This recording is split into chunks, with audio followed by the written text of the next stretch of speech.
Desperté en una clínica psiquiátrica sin recordar cómo llegué ahí, con una enfermera diciéndome que había estado inestable por 3 días. Mi propio hijo me drogó para hacerme parecer loca mientras vendía mi casa de $650,000 a su suegro por apenas $312,000. Pero lo que Diego no sabía es que su madre no es tan ingenua como él cree. ¿Desde dónde nos estás viendo hoy? Déjanos tu ubicación en los comentarios y dale like y suscríbete al canal. El sabor metálico en mi boca me despertó. Eso y el sonido de una voz extraña hablando sobre medicamentos. Abrí los ojos lentamente, esperando ver el techo color beige de mi dormitorio. Pero en su lugar encontré luces fluorescentes demasiado brillantes y paredes blancas estériles. «Buenos días, señora Morales», dijo una enfermera joven con acento caribeño. «¿Cómo se siente hoy?». Me incorporé con dificultad, cada músculo de mi cuerpo protestando como si hubiera corrido un maratón en mis sueños. «¿Dónde estoy?». «En el Centro de Salud Mental San Rafael. Ha estado con nosotros 3 días». 3 días. Las palabras resonaron en mi cabeza como campanas funerarias. Tengo 65 años. He vivido mi vida entera con una mente clara como el agua, y de repente no recordaba 3 días completos. ¿Cómo llegué aquí? Mi voz sonó ronca, como si no la hubiera usado en siglos. La enfermera consultó una tablet.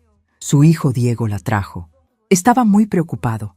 Dijo que había estado actuando de manera errática, hablando sola, olvidando cosas importantes. Diego, mi único hijo, de 42 años, el mismo que había criado sola después de que su padre nos abandonara cuando tenía 5 años. El mismo que había trabajado día y noche para darle una educación universitaria. El mismo que ahora, aparentemente, me había internado en un psiquiátrico. Quiero hablar con Diego. Ahora mismo. Por supuesto, señora. Pero primero el doctor Hernández quiere verla. Es protocolo. Protocolo. La palabra me hizo pensar en todos esos documentos que había firmado el mes pasado. Documentos que Diego me había explicado tan rápidamente que apenas pude leerlos. «Solo son papeles rutinarios para la casa, mamá», había dicho con esa sonrisa que heredó de su padre. «Para simplificar las cosas por si algo te pasa». El doctor Hernández resultó ser un hombre calvo de unos 50 años, con una barba demasiado perfecta y ojos que no sonreían cuando su boca lo hacía. Se sentó frente a mi cama con una carpeta gruesa. «Señora Morales, me alegra ver que está más alerta. Su hijo estaba muy angustiado. Me contó sobre los episodios de confusión, las llamadas a altas horas hablando incoherencias». «¿Qué llamadas?». «Yo no hice ninguna llamada incoherente». El doctor frunció el ceño con esa expresión que tienen los médicos cuando creen que sus pacientes están mintiendo. «Su hijo tiene grabaciones de varias conversaciones donde usted mencionaba personas inexistentes, eventos que no ocurrieron». Mi sangre se enfrió. Diego tenía grabaciones. ¿Cuándo? ¿Cómo? Y entonces recordé las videollamadas de las últimas semanas, cuando él insistía en llamarme por la noche, cuando yo estaba cansada después de mis medicamentos para dormir. «Doctor», dije, eligiendo mis palabras cuidadosamente, «necesito que me haga un análisis de sangre, un análisis toxicológico completo». Su expresión cambió ligeramente. «¿Hay algo específico que cree que podríamos encontrar?». Creo que mi confusión no era mental. Creo que era química. El doctor escribió algo en mi expediente. «Ordenaremos los análisis. Mientras tanto, su hijo quiere visitarla esta tarde. ¿Se siente lista para recibirlo?». «Lista». Como si recibir al hijo que potencialmente te drogó fuera algo para lo cual una madre pudiera prepararse. «Sí, muy lista». Después de que el doctor se fue, me quedé sola con mis pensamientos. Y por primera vez en días, mi mente estaba completamente clara. Comencé a recordar pequeños detalles. El sabor extraño en mis comidas favoritas que Diego traía durante sus visitas. La somnolencia inexplicable después de cenar con él. Las preguntas persistentes sobre mis finanzas, sobre los documentos de la casa, sobre mi testamento. Mi Diego, mi niño hermoso, al que le enseñé a andar en bicicleta y ayudé con las tareas hasta que se graduó, había decidido que su madre era un obstáculo para sus planes. Pero lo que Diego no sabía es que su madre no llegó a los 65 años siendo tonta. Y definitivamente no pensaba empezar a hacerlo ahora. Para entender cómo llegué a esa cama de hospital, Tienen que conocer a la mujer que era antes de que mi propio hijo decidiera destruirme. Mi nombre es Esperanza Morales, y hasta hace una semana creía que tenía la vida resuelta. Vivo sola en una casa de 3 habitaciones en el barrio Bellavista, una propiedad que compré hace 20 años cuando los precios aún eran razonables. Durante 2 décadas trabajé como administradora en una clínica dental hasta jubilarme el año pasado. No soy rica, pero tampoco soy pobre. Tengo mis ahorros, mi pensión y, sobre todo, tengo mi casa. O tenía. Diego vive a 2 calles de mí con su esposa Carmen y sus 2 hijos, Sofía de 15 años y Mateo de 12. Carmen nunca me ha tratado mal directamente, pero tiene esa manera sutil de hacerte sentir que estás sobrando. Comentarios como: «Ay, suegra, qué bueno que tiene tiempo libre», cuando menciono mis clases de baile. O «Debe ser lindo no tener responsabilidades», cuando hablo de mis viajes cortos los fines de semana. El mes pasado todo cambió. Diego comenzó a visitarme más frecuentemente, siempre con esa preocupación fingida que ahora reconozco como actuación. «Mamá, te veo un poco distraída últimamente. ¿Estás tomando bien tus medicinas? ¿No crees que esta casa es muy grande para ti sola?» La casa es de 200 metros cuadrados, no un palacio. Pero para Diego y Carmen, con su apartamento de 2 habitaciones y su hipoteca que no terminan de pagar, mi casa representaba una solución a sus problemas financieros. Las visitas se volvieron más frecuentes cuando Diego perdió su trabajo en la empresa de seguros. Carmen mantuvo el suyo en el banco, pero con 2 sueldos habían estado apenas sobreviviendo. Con uno solo estaban ahogándose. «Mamá, he estado pensando», me dijo una tarde hace 3 semanas, mientras comíamos el arroz con pollo que había traído de su restaurante favorito. «Esta casa tiene mucho potencial de valor. El mercado inmobiliario está excelente ahora mismo. ¿Estás sugiriendo que venda mi casa?», pregunté, aunque ya sabía hacia dónde iba la conversación. «Solo estoy diciendo que podrías sacar muy buen dinero, comprarte algo más pequeño, más fácil de mantener, y con lo que sobre, vivir cómodamente sin preocupaciones». Carmen, que había estado silenciosa, añadió su granito de arena. «Además, Esperanza, ¿no te da miedo estar sola aquí? El barrio no es tan seguro como antes». «El barrio está perfectamente bien. He caminado estas calles durante 20 años y conozco a todos mis vecinos». Pero Carmen tenía razón en algo. Estaba sola. Y cuando eres una mujer de 65 años viviendo sola, la gente asume automáticamente que necesitas ser rescatada. «No estoy lista para vender», les dije firmemente. La expresión de Diego cambió apenas perceptiblemente, un flash de irritación que trató de disimular con una sonrisa. «Por supuesto, mamá. Solo quería que supieras que si algún día cambias de opinión, yo te ayudo con todos los trámites». Esa noche, después de que se fueron, encontré mis documentos importantes desorganizados. Nada faltaba, pero definitivamente alguien había estado revisando mis papeles. El testamento estaba en la mesa cuando siempre lo guardaba en el cajón. Los papeles de la casa estaban en un orden diferente. Al día siguiente, Diego regresó con una carpeta llena de formularios. «Mamá, después de nuestra conversación de ayer, pensé que deberíamos poner tus asuntos en orden, solo por precaución». Los papeles incluían una autorización para que él manejara mis cuentas bancarias en caso de emergencia, una actualización de mi testamento donde él aparecía como único beneficiario, y algo llamado un poder notarial limitado que le daría control sobre mis propiedades si yo llegara a estar incapacitada. «Diego, no estoy incapacitada y no pienso estarlo pronto». «Por supuesto que no, mamá, pero ¿no es mejor estar preparados? Mira lo que le pasó a doña Remedios de la esquina. Su familia tuvo que batallar durante meses con los bancos porque no había papeles en orden cuando le dio el derrame. Doña Remedios había muerto el año anterior después de estar en coma 2 semanas. No era exactamente la misma situación, pero Diego tenía una manera de torcer las cosas para que sonaran lógicas. Firmé algunos papeles. No todos, pero algunos, los que parecían más inocuos, y esa fue mi primera gran equivocación. Porque lo que no sabía era que Diego ya había hablado con el esposo de Carmen, Roberto Figueroa, un hombre de negocios con conexiones inmobiliarias y muy pocos escrúpulos morales. Roberto había estado buscando propiedades en mi vecindario para un proyecto de desarrollo, y mi casa era perfecta para sus planes. Lo que tampoco sabía era que Diego había estado documentando cada una de nuestras conversaciones telefónicas, editando grabaciones para hacerme sonar confundida y preparando el terreno para declararme mentalmente incompetente.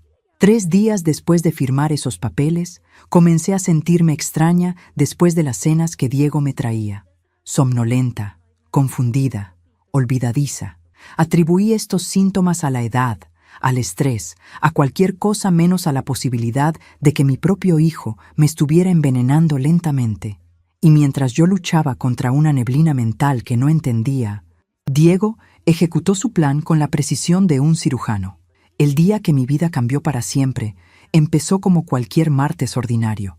Me desperté a las 7, desayuné avena con fruta y estaba regando mis plantas cuando Diego llegó con una bolsa de papel en las manos y esa sonrisa que ahora reconozco como peligrosa. «Buenos días, mamá. Te traje almuerzo de la cocina de Carmen, ese caldo de pollo que tanto te gusta». Carmen nunca había hecho caldo de pollo en su vida. Compraba todo prehecho del supermercado. Pero yo, como la madre tonta que era, sonreí y lo dejé entrar a mi casa. «Qué considerado, mijo. ¿Todo bien en casa?» «Todo perfecto». Se dirigió directamente a la cocina y comenzó a servir el caldo en mi tazón favorito. «Oye, mamá, ayer revisé los papeles que firmaste la semana pasada. Creo que faltó un detalle en el poder notarial». Mientras hablaba, le daba la espalda. Ahora me doy cuenta de que esa era la oportunidad perfecta para añadir algo al caldo. Algo que me haría sentir confundida, somnolienta, fácil de manipular. «¿Qué tipo de detalle?», pregunté, sentándome en mi mesa de comedor donde había almorzado durante 20 años. «Nada grave. Solo necesito que firmes una adenda que especifica que puedo tomar decisiones médicas si algo te pasa». El caldo estaba delicioso, tibio, reconfortante, exactamente lo que necesitaba en un día que había amanecido un poco fresco. No noté ningún sabor extraño. Diego había sido cuidadoso. «Mijo, no creo que necesite...» «Mamá», me interrumpió, sentándose frente a mí con esa expresión seria que ponía cuando era niño y quería convencerme de algo. «¿Te acuerdas de lo que pasó con doña Isabel?» Doña Isabel había sido mi vecina durante 15 años. El año anterior había tenido un accidente cerebrovascular y su hijo había tenido problemas legales para tomar decisiones sobre su tratamiento porque no tenía los papeles necesarios. «Claro que me acuerdo, pero no quiero que pasemos por eso. Solo es una precaución». Me tomé todo el caldo, cada gota. Y mientras lo hacía, Diego me contó sobre sus planes de conseguir un nuevo trabajo, sobre cómo Sofía estaba destacando en la escuela, sobre lo orgullosa que debía estar de mis nietos. «Tienes razón», dije finalmente. «¿Dónde tengo que firmar?» Sacó los papeles de una carpeta que había traído. El documento parecía oficial, lleno de terminología legal que me costaba trabajo entender. Pero confié en mi hijo. La mujer que había criado a ese niño desde los 5 años confió completamente en él. Firmé donde me indicó, con mi mejor letra, con mi firma completa, Esperanza Morales Vega. Lo que no sabía era que acababa de firmar mi propia sentencia de incapacidad mental. El documento no era una simple autorización médica. Era una declaración jurada de que yo había estado mostrando signos de demencia senil y que voluntariamente cedía el control de mis asuntos a mi hijo Diego Morales. «Listo», dije, devolviendo los papeles. «¿Algo más?» «Solo una cosa más, mamá. Carmen y yo queremos invitarte a cenar mañana. Una cena especial para celebrar que tenemos todos los papeles en orden». Esa noche dormí profundamente, demasiado profundamente. Me desperté a las 11 de la mañana. Algo que no me había pasado en años. Me sentía aturdida, confundida, como si hubiera estado bebiendo. Pero no había tocado una gota de alcohol en meses. Traté de recordar la conversación del día anterior con Diego. Los detalles estaban borrosos. Recordaba haber firmado algo, pero no estaba segura de qué exactamente. Me bañé, desayuné, y cuando estaba vistiéndome para salir al mercado, sonó el teléfono. «Señora Morales, habla Ana Martínez, del registro de la propiedad». Mi sangre se enfrió. «Sí, solo llamo para confirmar que recibimos su solicitud de transferencia de propiedad. ¿Está segura de que quiere proceder con la venta?» «¿Qué venta? Yo no he solicitado ninguna venta». Hubo una pausa incómoda. Señora, tengo aquí una solicitud firmada por usted ayer, autorizando a Diego Morales a proceder con la venta de la propiedad en calle Bellavista 247 a Roberto Figueroa por la cantidad de $312,000. El suelo se movió bajo mis pies. $312,000. Mi casa valía al menos $650,000. La había tasado hace apenas 6 meses para actualizar mi seguro. Tiene que haber un error, logré decir. ¿Quiere que cancele el proceso? Sí, inmediatamente, y quiero ver todos los documentos. Por supuesto. Pero señora, debo informarle que su hijo presentó también una orden judicial de incapacidad mental que le otorga poder legal sobre sus propiedades. Necesitaríamos una contraorden de un juez diferente para detener el proceso. Colgué el teléfono con las manos temblando. Mi propio hijo había forjado mi firma, me había declarado mentalmente incapacitada y estaba vendiendo mi casa por la mitad de su valor a su suegro. Y lo peor de todo, había conseguido que yo misma firmara los papeles que le daban el poder para hacerlo. Pero Diego cometió un error que le costaría caro. No me conocía tan bien como creía. Después de colgar el teléfono con el registro de la propiedad, me quedé parada en mi sala durante 5 minutos completos, asimilando la magnitud de la traición. Mi hijo me había engañado con la habilidad de un estafador profesional, pero había subestimado a su víctima. Fui a mi habitación y saqué de debajo del colchón una caja metálica que Diego nunca había visto. Dentro guardaba copias de todos mis documentos importantes, fotografías de las firmas originales y algo más valioso, evidencia. Desde hace años tengo la costumbre de grabar conversaciones importantes. No por desconfianza, sino por practicidad.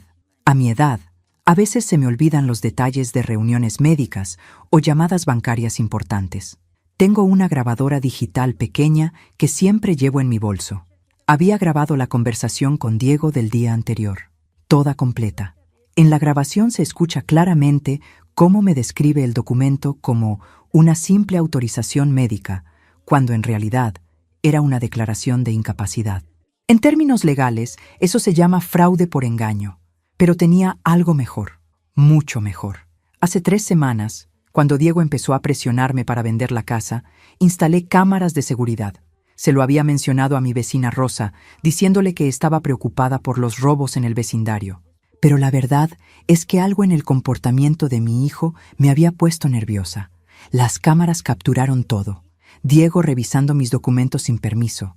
Diego hablando por teléfono en mi jardín con alguien sobre acelerar el proceso antes de que se dé cuenta. Y lo más importante, Diego añadiendo algo al caldo de pollo antes de servírmelo. Mi hijo había cometido 3 delitos: fraude documental, falsificación de firma y envenenamiento con intent de incapacitar. Suficientes evidencias para mandarlo a la cárcel durante años. Pero yo no quería mandarlo a la cárcel. Quería algo mejor. Quería justicia. Llamé a mi abogado, el licenciado Mendoza, quien había manejado la compra de mi casa hace 20 años. Un hombre de 70 años, conservador, meticuloso y con contactos en todo el sistema judicial local. Esperanza, qué gusto escucharla. ¿Cómo puedo ayudarla?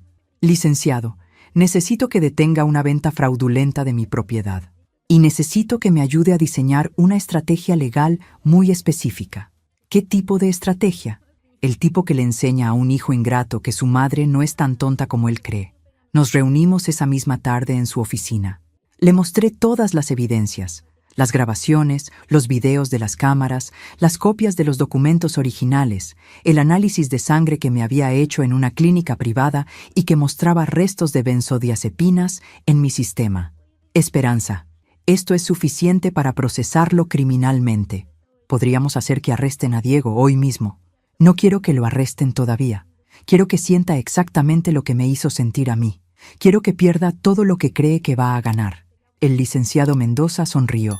Era la sonrisa de un abogado que acababa de encontrar un caso divertido. ¿Qué tiene en mente? Quiero que presentemos una contrademanda por incapacidad mental. Pero no contra Diego, contra Carmen. Su sonrisa se amplió. Explíqueme. Carmen trabaja en un banco. Ha estado manejando las finanzas familiares durante años. Si podemos demostrar que ella sabía sobre el plan de Diego y participó activamente, podemos alegar que tiene problemas de juicio que la hacen incompetente para manejar dinero. El banco tendría que despedirla inmediatamente. Y sin el trabajo de Carmen, se quedan sin ingresos justo cuando pensaban que iban a ser ricos con la venta de mi casa. Pero eso era solo el primer paso de mi plan. El segundo paso requería la ayuda de mi primo Eduardo, quien trabaja en el departamento de bienes raíces del municipio. Eduardo me debía varios favores por haberlo ayudado cuando su hija necesitó cirugía hace 2 años. Eduardo, necesito que revises los permisos de construcción para mi vecindario. Específicamente, necesito saber qué planes tiene Roberto Figueroa para las propiedades que ha estado comprando. La investigación reveló algo fascinante.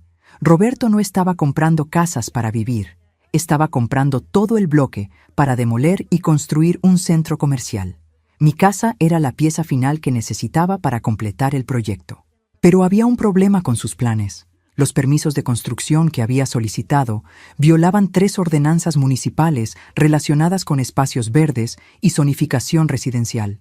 Si alguien presentara una objeción formal, el proyecto estaría en pausa durante años, y yo conocía exactamente a la persona que presentaría esa objeción. El tercer paso de mi plan requería una reunión con la Asociación de Vecinos, específicamente con doña Mercedes López, una mujer de 78 años que había luchado contra desarrolladores inmobiliarios durante las últimas 3 décadas. Mercedes, ¿qué dirías si te dijera que alguien está tratando de convertir nuestro vecindario en un centro comercial? Sus ojos se iluminaron como los de un guerrero preparándose para la batalla. Diría que es hora de recordarles quién realmente tiene el poder en este barrio. Todo estaba listo, las piezas del tablero posicionadas perfectamente. Ahora solo tenía que esperar a que Diego hiciera el siguiente movimiento. La cena de celebración a la que Carmen me había invitado resultó ser exactamente lo que esperaba. Una actuación elaborada, diseñada para hacerme sentir que todo estaba bien mientras ellos finalizaban el robo de mi patrimonio. Me arreglé especialmente para la ocasión. Mi vestido azul marino favorito, el collar de perlas que había sido de mi madre y mi sonrisa más dulce de abuela engañada. Si querían actuar, yo también podía hacerlo. «Esperanza, te ves hermosa», me dijo Carmen cuando llegué a su apartamento. «Ven, siéntate. Diego está terminando de preparar tu plato favorito». Mi plato favorito resultó ser pasta con salsa de tomate de frasco y pollo desmenuzado. Evidentemente, Carmen había puesto tanto esfuerzo en la cena como yo en creer sus mentiras. «Mamá, qué bueno que viniste». Diego salió de la cocina secándose las manos en un delantal que decía «El chef del hogar». La ironía era deliciosa. «¿Cómo te sientes hoy? Ayer te notamos un poco confundida por teléfono». Ayer no habíamos hablado por teléfono, pero Diego necesitaba establecer evidencia de mi supuesta confusión mental para los registros legales. «Me siento perfectamente, mijo, aunque sí he tenido algunos problemitas menores». Carmen se tensó ligeramente. «¿Qué tipo de problemas?» «Bueno, recibí una llamada extraña del registro de la propiedad. Algo sobre una venta de mi casa que yo no recuerdo haber autorizado». Diego y Carmen intercambiaron una mirada rápida. Exactamente la reacción que esperaba. «¿Mamá?» Diego se sentó junto a mí con esa expresión de preocupación fingida que había perfeccionado. «¿No te acuerdas de nuestra conversación de ayer? Hablamos sobre vender la casa. Tú estuviste de acuerdo». «¿De verdad?» Puse mi voz más dulce y confundida. «Ay, mijo, tal vez sí se me está olvidando. Es que a veces siento la mente un poquito nublada». «Perfecto. Les estaba dando exactamente lo que querían escuchar». Carmen se animó. «Esperanza, es completamente normal. Mi abuela pasó por lo mismo. La buena noticia es que Diego está manejando todo por ti. No tienes que preocuparte por nada». «¡Qué alivio!», suspiré dramáticamente. «¿Y cuándo se supone que se vende la casa?» «Los papeles ya están en proceso». Diego sirvió mi plato con una sonrisa que no llegaba a sus ojos.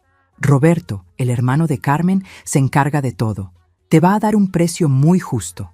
$312,000 por una propiedad que valía $650,000. Su definición de precio justo era fascinante. «¿Y dónde voy a vivir después?» «Ya pensamos en eso». Carmen se inclinó hacia adelante con entusiasmo fingido. «Hay una residencia para adultos mayores preciosa en las afueras. Tiene jardines, actividades, enfermeras las 24 horas. Una residencia de ancianos». El plan completo se revelaba finalmente. Vender mi casa barata a Roberto meterme en un asilo y quedarse con el dinero restante como mis cuidadores responsables. Suena maravilloso, mentí dulcemente. ¿Cuándo podemos visitarla? Los ojos de Diego brillaron con satisfacción. Su madre tonta estaba cooperando perfectamente. El lunes. Ya tengo una cita programada. Comimos en relativa calma mientras ellos me describían las maravillas de mi futuro hogar institucional. Yo asentía y sonreía, interpretando a la perfección el papel de la vieja confundida que acepta su destino. Después de la cena, Diego insistió en acompañarme a casa para asegurarse de que llegara bien. En el carro, puso música suave y me habló con la voz condescendiente que usas con niños pequeños. Mamá, quiero que sepas que todo esto es por tu bien. Carmen y yo te amamos mucho y solo queremos asegurar que tengas la mejor atención posible. Lo sé, mijo. Ustedes son tan buenos conmigo. Cuando llegamos a mi casa, Diego insistió en acompañarme hasta la puerta. Una vez adentro, fue directo al punto. Mamá, mañana van a venir unos señores a evaluar la casa para la venta final. ¿Está bien si yo tengo las llaves para dejarlos entrar? No quiero molestarte levantándote temprano. Me entregó un duplicado de mis propias llaves, el símbolo perfecto de cómo había tomado control total de mi vida. Por supuesto, mijo, confío en ti completamente. Después de que se fue, me senté en mi sala y sonreí por primera vez genuinamente en días. Diego había hecho exactamente lo que yo esperaba. Había confirmado todos los detalles de su plan, había establecido el timeline y me había dado la información que necesitaba para ejecutar el mío. Tomé mi teléfono y marqué el número del licenciado Mendoza. Licenciado, soy Esperanza. Es hora de activar el plan. ¿Todo salió como esperábamos? Mejor. Mañana, mientras Diego esté en mi casa con los evaluadores de Roberto, usted va a presentar 3 demandas simultáneas en 3 juzgados diferentes. Al día siguiente, mientras Diego y Roberto celebraban prematuramente en mi sala, creyendo que habían engañado exitosamente a la vieja tonta, un alguacil tocó mi puerta. ¿Diego Morales? Soy yo. Está usted citado a comparecer ante el juez Ramírez el lunes a las 9 a.m. para responder a cargos de fraude documental, falsificación de firmas e intoxicación intencional. La cara de Diego se puso blanca como el papel, pero eso era solo el primer alguacil. El segundo era para Roberto, con una orden judicial que congelaba inmediatamente todos los permisos de construcción para su proyecto de desarrollo, basada en violaciones ambientales presentadas por la Asociación de Vecinos. El tercero era para Carmen, notificándola que el banco había sido informado de su participación en actividades de fraude financiero y que estaba suspendida pendiente investigación. ¿Qué está pasando? Diego finalmente encontró su voz. Yo sonreí desde mi mecedora, donde había estado tejiendo tranquilamente durante todo el espectáculo. Lo que está pasando, mijo, es que la vieja confundida resultó ser más lista de lo que pensabas. Y esa fue solo la primera sorpresa. Diego todavía no sabía lo que su madre era realmente capaz de hacer. Viendo las caras de pánico de Diego, Carmen y Roberto, fue casi tan satisfactorio como el primer sorbo de café en las mañanas. Casi, porque esto era solo el aperitivo de la venganza que tenía planeada. «Mamá, esto tiene que ser un malentendido», Diego tartamudeó, todavía sosteniendo los papeles de la citación judicial. «Tú firmaste todo voluntariamente. Tengo las grabaciones». ¿Te refieres a estas grabaciones? Saqué mi teléfono y reproduje la conversación del martes anterior. Su propia voz sonó claramente. «Solo es una simple autorización médica, mamá». Luego reproduje la segunda grabación, donde admitía ante Roberto que había editado algunas conversaciones para que sonara más confundida. El color se le fue completamente de la cara. Roberto, quien hasta ese momento había permanecido callado calculando sus pérdidas, finalmente habló. «Esperanza, creo que podemos resolver esto como adultos civilizados. Los malentendidos pasan en las familias». «Malentendidos», repetí saboreando la palabra. ¿Es así como llamas al intento de robarme mi casa por la mitad de su valor? El precio es competitivo para el mercado actual. Roberto, cariño, lo interrumpí con mi sonrisa más dulce. Tengo la tasación oficial de mi casa, fecha del mes pasado, $650,000. Tú me ibas a pagar $312,000. En matemáticas básicas, eso se llama robo.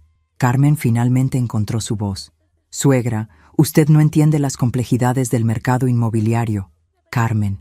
Mi amor, trabajé en administración durante 30 años. Entiendo perfectamente las complejidades de la estafa financiera. La tensión en la habitación era tan espesa que podías cortarla con cuchillo. Diego miraba alternativamente a su esposa y a su socio, buscando alguna manera de salir del hoyo que habían cavado. Mamá, todavía no entiendo cómo... comenzó Diego. ¿Cómo me di cuenta? Me recosté en mi mecedora, disfrutando cada segundo. Mijo, la primera pista fue cuando empezaste a traerme comida casera. En 42 años de vida, nunca habías cocinado ni siquiera un huevo. ¿De repente te volviste chef? Roberto se aclaró la garganta. Esperanza, sé que las emociones están alteradas, pero creo que podemos llegar a un acuerdo que beneficie a todos. ¿Qué tipo de acuerdo? Bueno, obviamente el precio de la casa se puede renegociar. Digamos, 450,000. Es un aumento significativo. La audacia de este hombre era impresionante. Todavía creía que podía manipularme. Roberto, ¿tú sabes cuánto vale tu proyecto de centro comercial una vez completado? Su expresión cambió inmediatamente. No sé de qué me hablas. Claro que no. Es solo casualidad que hayas comprado 5 propiedades en este bloque durante los últimos 2 años. Pura coincidencia que todas sean exactamente el tamaño necesario para un desarrollo comercial. Saqué una carpeta de documentos que había estado escondiendo bajo mi cojín. También es casualidad que el municipio tenga registrada una solicitud de zonificación comercial para esta área, presentada por Figueroa Development Corporation.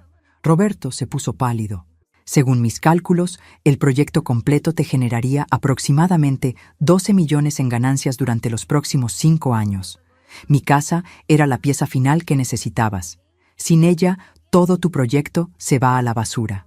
¿Cómo diablos conseguiste esa información? Roberto perdió completamente la compostura.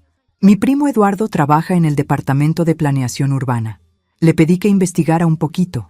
Sonreí. También le pedí que revisara tus permisos de construcción. ¿Sabías que violaste 3 ordenanzas ambientales en tu solicitud? La cara de Roberto ahora estaba completamente roja. Pero no te preocupes, continué alegremente. Seguramente los abogados de la Asociación de Vecinos te expliquen los detalles durante el proceso judicial que comenzará el próximo mes. Carmen finalmente explotó. Esto es ridículo. Usted está loca si cree que puede destruir nuestras vidas solo porque se sintió ofendida. Ofendida, repetí lentamente. Carmen, querida, no estoy ofendida. Ofenderse es lo que sientes cuando alguien te falta el respeto en una reunión social. Lo que siento yo es lo que pasa cuando tu familia trata de robarte tu patrimonio y mandarte a un asilo. Nosotros nunca... ¿Nunca qué? ¿Nunca planearon meterme en la residencia geriátrica San José?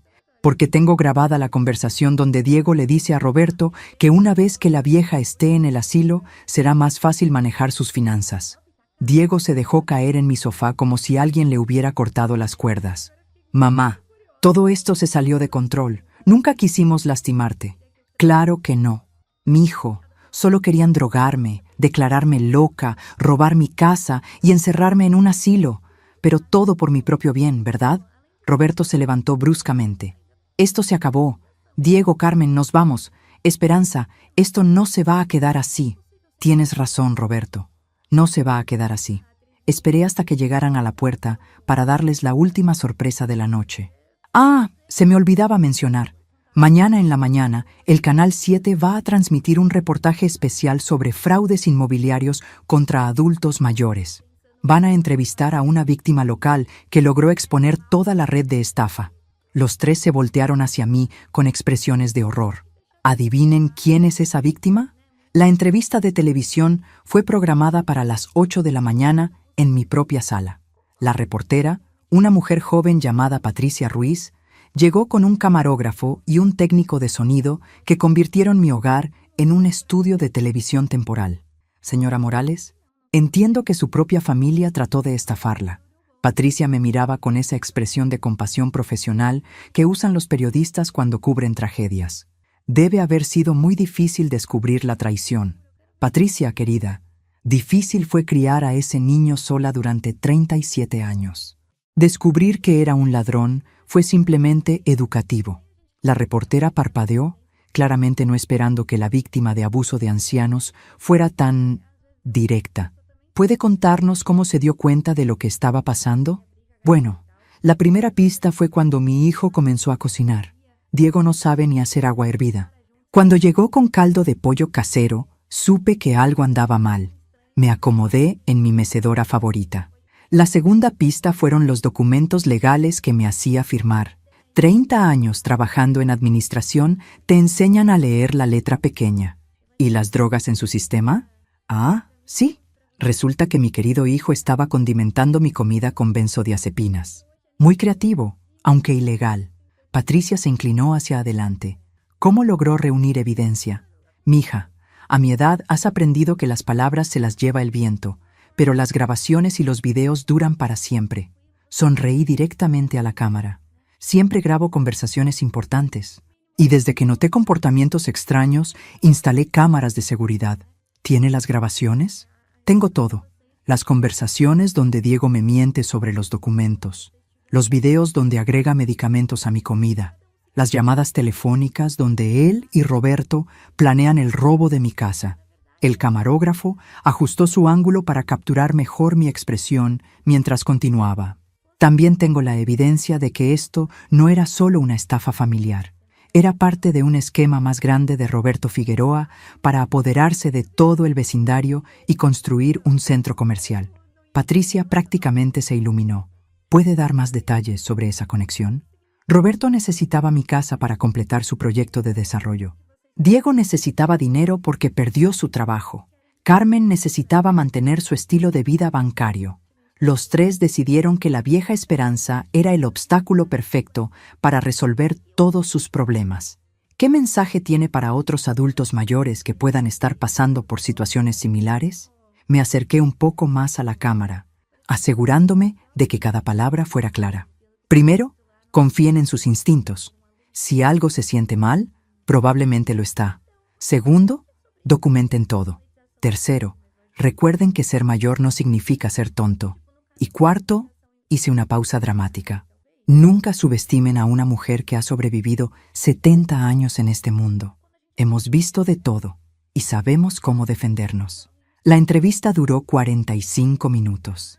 Patricia hizo preguntas inteligentes y yo le di respuestas que eran honestas, directas y devastadoras para Diego y sus cómplices.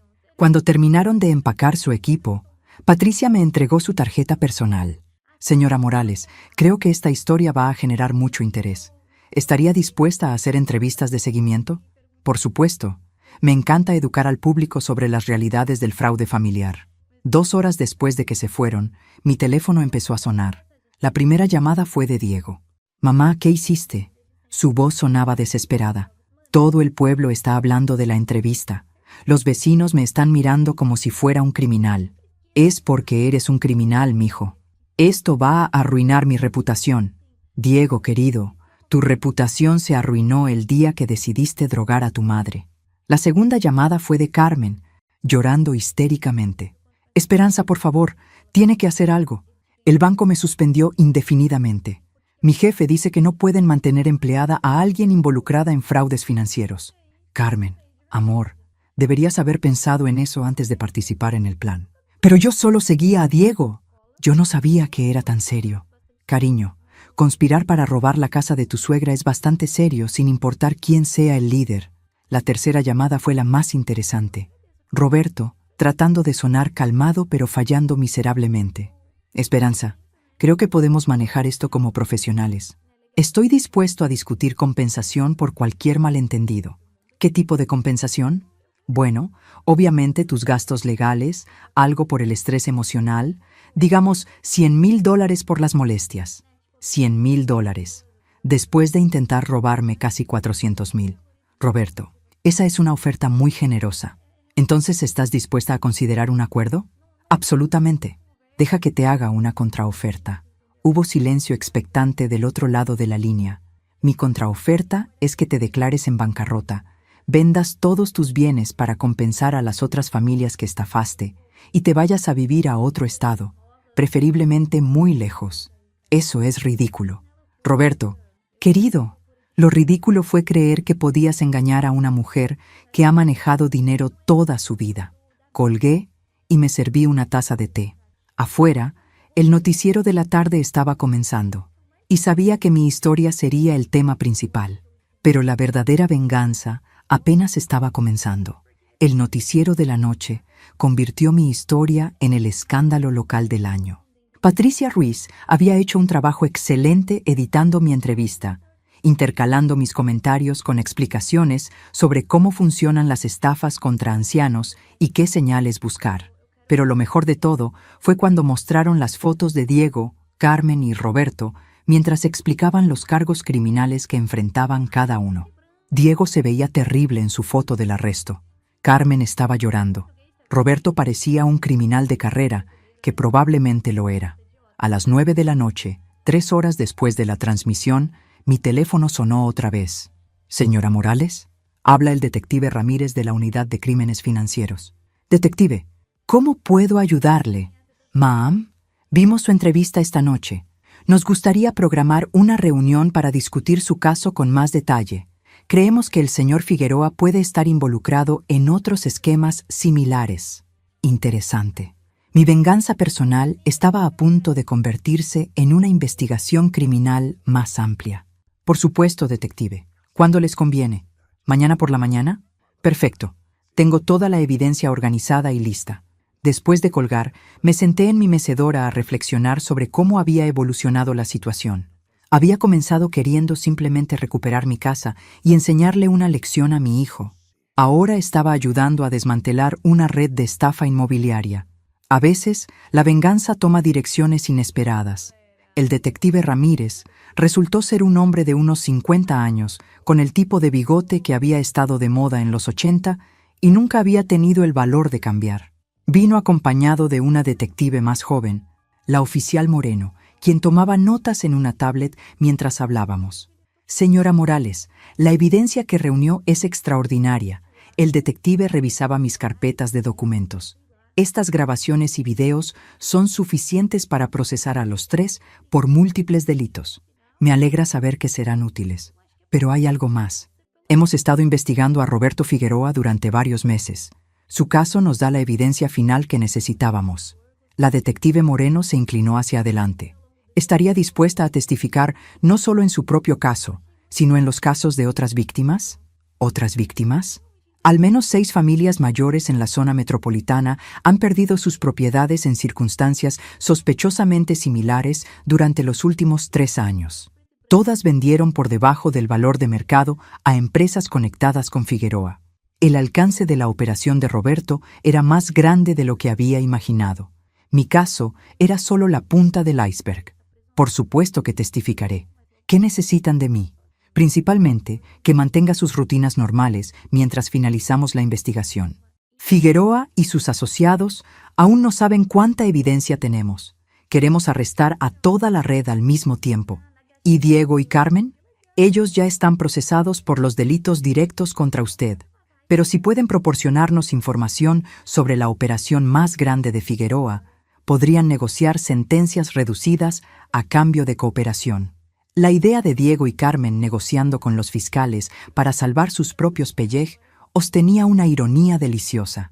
Después de traicionarme a mí, ahora tendrían que traicionar a Roberto. Detective, ¿puedo hacer una pregunta? Por supuesto. ¿Cuánto tiempo llevará todo este proceso? Probablemente entre 6 y 8 meses para los juicios.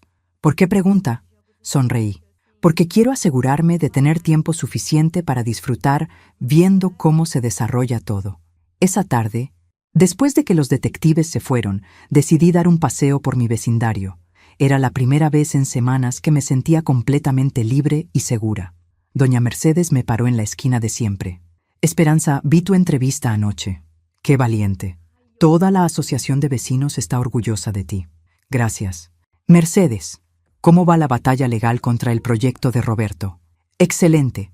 Nuestro abogado dice que con toda la evidencia criminal que está saliendo, los permisos van a ser revocados permanentemente. El centro comercial nunca se construirá». «Perfecto». Roberto no solo iba a la cárcel, sino que su proyecto multimillonario estaba completamente muerto. Continué mi caminata, saludando a vecinos que habían visto el noticiero. Algunos me pararon para contarme sus propias experiencias con vendedores inmobiliarios agresivos. Otros simplemente querían asegurarme que tenía su apoyo. Para cuando regresé a casa, tenía una perspectiva completamente nueva sobre lo que había logrado. No solo había protegido mi propia propiedad y expuesto a los criminales que trataron de robarla, había ayudado a proteger a toda mi comunidad.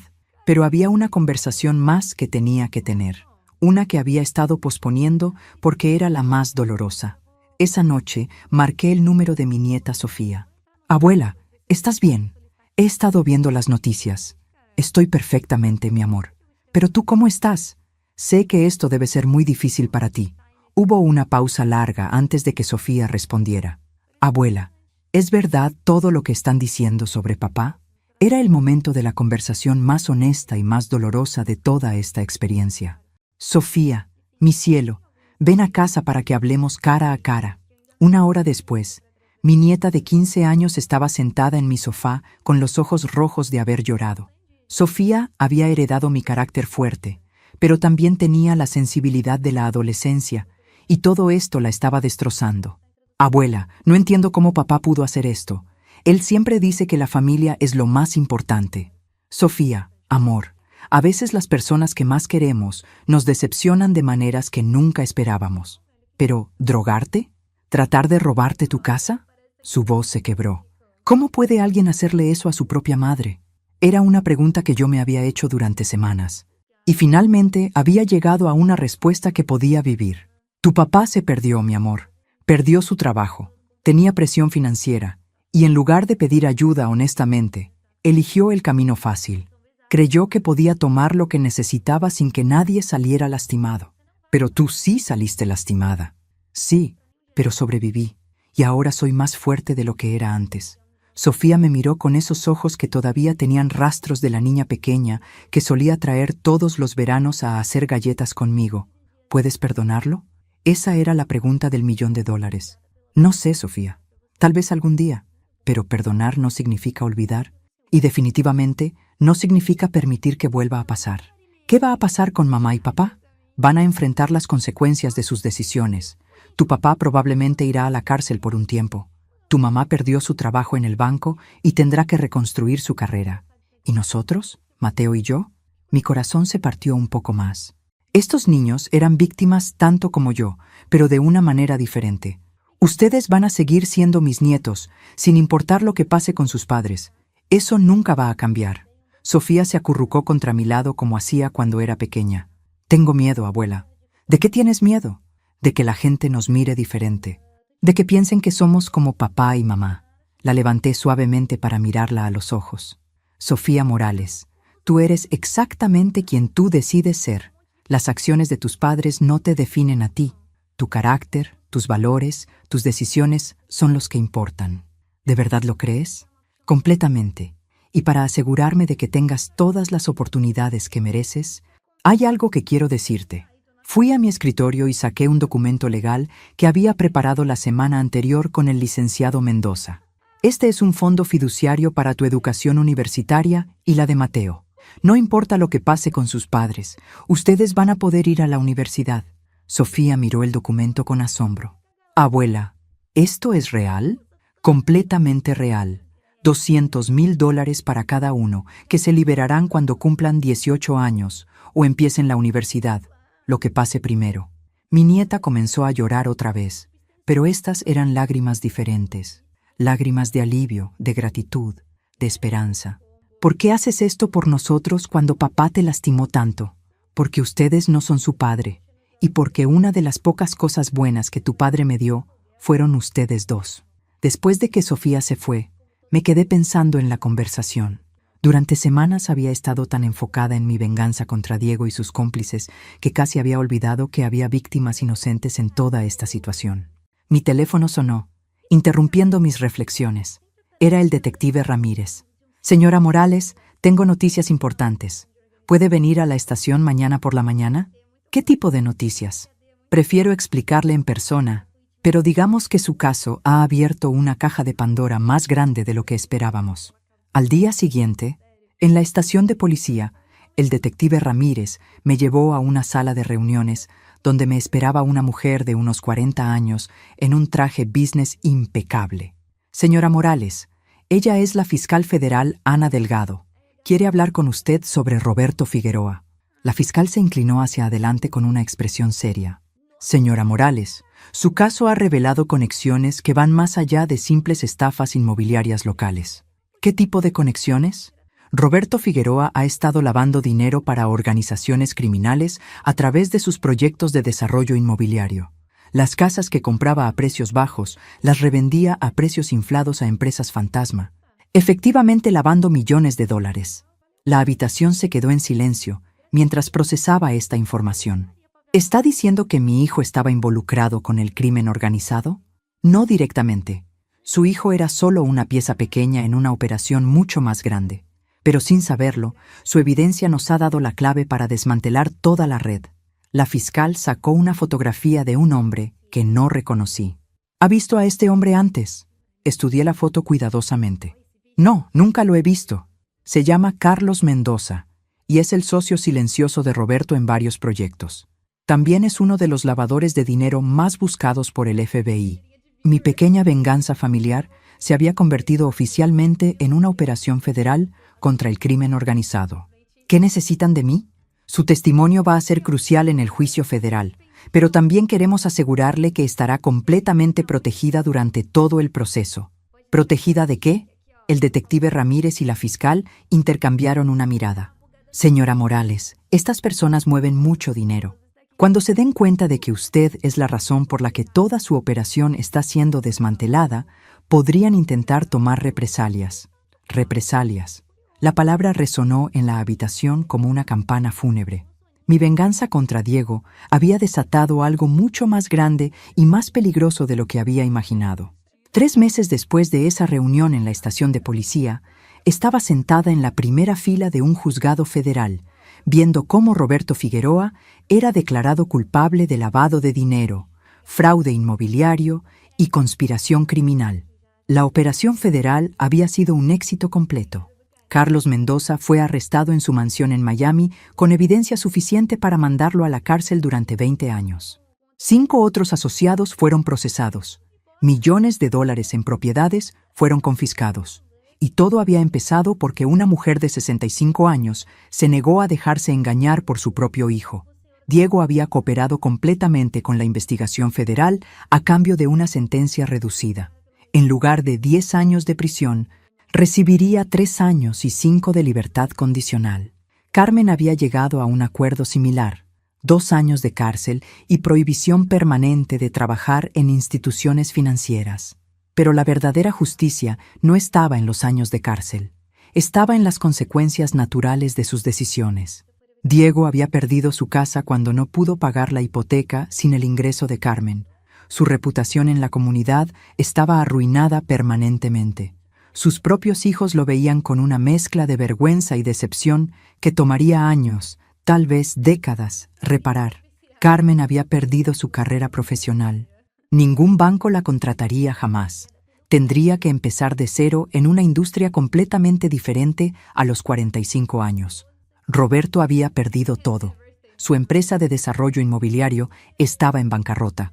Sus propiedades habían sido confiscadas por el gobierno y enfrentaba 25 años en prisión federal. Pero la verdadera transformación había sido la mía. Después del juicio, regresé a mi casa que nunca perdí, y me senté en mi mecedora a reflexionar sobre los últimos 6 meses. Había descubierto que era más fuerte de lo que creía, más inteligente de lo que la gente asumía, y definitivamente más peligrosa de lo que mi familia había calculado. También había descubierto algo inesperado. Tenía un talento natural para la investigación criminal. Durante el juicio, la fiscal Delgado me había sugerido que considerara trabajar como consultora para casos de fraude contra ancianos. Señora Morales, usted entiende tanto la mentalidad de las víctimas como la de los criminales. Esa combinación es rara y valiosa. A los 65 años, aparentemente iba a comenzar una segunda carrera. Mi teléfono sonó, interrumpiendo mis pensamientos. Era Sofía.